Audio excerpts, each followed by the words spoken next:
Bismillahirrahmanirrahim. Assalamualaikum warahmatullahi wabarakatuh. Di sini saya akan mereview makalah yang berjudul Pandangan Sosiologi Hukum Islam dalam Tradisi Perceraian. Nah, pandangan Islam tentang perceraian. Cerai dalam Islam adalah melepaskan status ikatan perkawinan atau putusnya hubungan pernikahan antara suami dan istri. Dengan adanya perceraian, maka gugurlah hak dan kewajiban keduanya sebagai suami istri. Nah, tujuan hukum Islam dalam perceraian. Perceraian dalam Islam bukanlah sesuatu yang disukai atau dianjurkan, melainkan sebagai solusi terakhir setelah berbagai upaya untuk memperbaiki hubungan yang gagal. Hukum Islam juga mengatur perceraian untuk menjaga hak-hak individu, terutama hak perempuan dan anak, serta mengurangi dampak sosial yang mungkin timbul. Lalu, menurut Al-Quran dalam surah Al-Baqarah ayat 229, talak adalah hak suami, tetapi tidak boleh disalahgunakan. Perceraian harus dilakukan dengan adil dan dengan diperhatikan hak istri dan anak. Hadis tentang perceraian yaitu ada dalam hadis riwayat Abu Daud dan Ibnu Majah. Bismillahirrahmanirrahim. Abghadul halali ilallahi talaku, yang artinya perbuatan halal yang sangat dibenci Allah adalah talak atau cerai.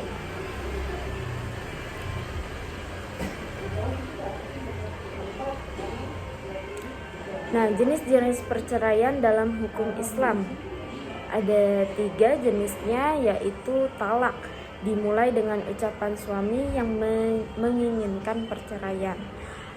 Dan yang kedua ada khulu, perceraian yang dianjurkan oleh istri dengan memberikan mahar atau imbalan tertentu.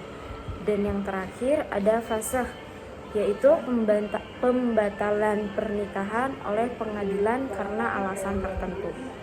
Sosiologi hukum Islam dalam memahami perceraian, ada beberapa faktor sosial dalam perceraian, yaitu faktor pendidikan yang lebih tinggi cenderung berpengaruh terhadap keputusan perceraian. Individu yang terdidik cenderung lebih memahami hak-haknya dan lebih mungkin mencari perceraian jika pernikahan sudah tidak harmonis. Dan selanjutnya yaitu ekonomi, ketidakstabilan ekonomi, pengangguran atau perbedaan status sosial dapat menambah ketegangan dalam pernikahan dan meningkatkan kemungkinan perceraian. Lalu ada peran gender, yaitu ketidaksetaraan gender dalam keluarga sering sekali menyebabkan ketegangan. Dalam banyak kasus, perempuan yang merasa tidak diperlakukan secara adil, baik dalam hal nafkah, kekerasan, atau pembatasan kebebasan, dapat memilih untuk meminta perceraian melalui khulu, perceraian oleh istri dengan imbalan. Dan yang terakhir yaitu ada budaya dan tradisi. Beberapa negara atau komunitas muslim ada norma budaya yang memperbolehkan perceraian, sementara di tempat lain ada stigma sosial yang sangat kuat terhadap perceraian. Hal ini dapat memengaruhi keputusan individu untuk mengajukan perceraian atau mempertahankan pernikahan meskipun tidak harmonis. Adapun pengaruh struktur sosial terhadap praktik perceraian. Nah, pengaruh ini ada dalam keluarga besar atau masyarakat. Ya, masyarakat yang memainkan peran penting dalam proses perceraian. Dalam banyak budaya Islam, keluarga besar dapat berperan sebagai mediator atau bahkan memberikan tekanan terhadap keputusan perceraian. Dalam masyarakat yang sangat konservatif, keluarga besar mungkin mencoba untuk menyatukan kembali pasangan yang terpisah, Sementara dalam masyarakat yang progresif, perceraian lebih diterima. Di beberapa masyarakat, stigma sosial terhadap individu yang bercerai dapat menjadi penghalang bagi pasangan untuk bercerai, meskipun mereka mungkin mengalami masalah yang serius dalam pernikahan.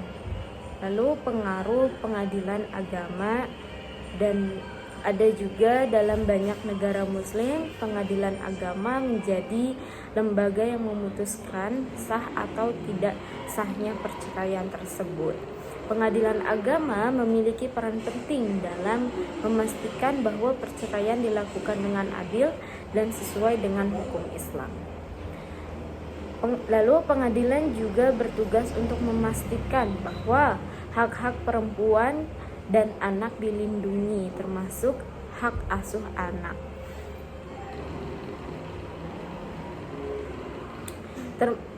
Pembagian harta dan nafkah yang harus diberikan oleh suami. Oke, selanjutnya saya akan melanjutkan penjelasan dari saudari Laila Zakiyah, yaitu tentang dampak sosial perceraian dalam hukum Islam. Yang pertama yaitu dampak pada perempuan, yaitu meliputi ekonomi. Nah, perceraian seringkali menempatkan perempuan dalam situasi ekonomi yang sulit, terutama jika tidak bekerja atau tidak memiliki sumber penghasilan sendiri. Islam juga memberikan hak kepada perempuan untuk mendapatkan mahar dan nafkah setelah perceraian sebagai bentuk perlindungan ekonomi. Kemudian yang kedua yaitu status sosial. Dalam beberapa masyarakat, perempuan yang bercerai bisa menghadapi stigma sosial dan dikucilkan. Namun, hukum Islam memberikan hak kepada mereka atau perempuan untuk menikah lagi dan memulai kehidupan baru tanpa harus dihukum oleh masyarakat. Kemudian yang kedua yaitu dampak pada anak. Yang pertama, hak asuh anak dalam hukum Islam. Hak asuh anak ini biasanya diberikan kepada ibu hingga anak mencapai usia tertentu. Biasanya dia sampai 7 tahun. Nah, untuk anak laki-laki ini dan sampai usia balik. Nah, untuk anak perempuan, kecuali jika ada alasan kuat untuk memberikan hak asuh kepada ayah. Kemudian pengaruh psikologis. Perceraian juga dapat mempengaruhi perkembangan psikologis anak, terutama jika perceraian terjadi tanpa penanganan yang baik dari orang tua. Namun, perceraian yang dilakukan dengan cara yang adil dan mengutamakan kesejahteraan anak dapat meminimalisasikan dampak negatif bagi anak. Kemudian yang terakhir yaitu dampak pada masyarakat. Perubahan struktur masyarakat sosial, perceraian juga dapat menyebabkan perubahan dalam struktur sosial keluarga dan masyarakat. Di masyarakat yang konservatif, perceraian bisa dianggap sebagai kegagalan yang dapat merusak reputasi keluarga. Nah, di sisi lain juga di masyarakat yang lebih terbuka, perceraian lebih diterima sebagai bagian dari dinamika kehidupan keluarga. Yaitu yang selanjutnya angka perceraian dan normativitas sosial. Di beberapa negara atau komunitas, angka perceraian bisa sangat tinggi karena norma sosial yang lebih longgar terhadap perceraian. Hal ini menunjukkan bahwa hukum dan budaya lokal dapat saling mempengaruhi dalam hal keputusan perceraian. Oke, yang selanjutnya pandangan negara Indonesia tentang perceraian. Hukum perceraian di Indonesia menjadi kerangka hukum yang adil bagi suami istri yang ingin mengakhiri hubungannya, serta bertujuan untuk melindungi kepentingan dan kesejahteraan semua pihak terkait, baik suami, istri, dan juga anak-anak. Oke, yang selanjutnya yaitu kesimpulan. Sosiologi hukum Islam dalam tradisi perceraian ini memandang perceraian sebagai suatu peristiwa sosial yang dipengaruhi oleh berbagai faktor, misalnya seperti budaya, ekonomi, kemudian pendidikan, dan struktur sosial masyarakat. Meskipun hukum Islam mengatur perceraian dengan ketat yang mengutamakan yang mengutamakan perlindungan terhadap hak-hak perempuan dan anak, faktor sosial juga dapat mempengaruhi bagaimana perceraian itu dapat diterima dan dilaksanakan dalam masyarakat. Nah, pemahaman di sini yaitu tentang aspek-aspek sosial ini penting untuk memastikan bahwa perceraian dilakukan secara adil dan seimbang, tanpa merugikan pihak yang lebih lemah dalam hubungan tersebut. Mungkin cukup sekian dari kami berdua, kurang dan lebihnya mohon maaf. Terima kasih. Wassalamualaikum warahmatullahi wabarakatuh.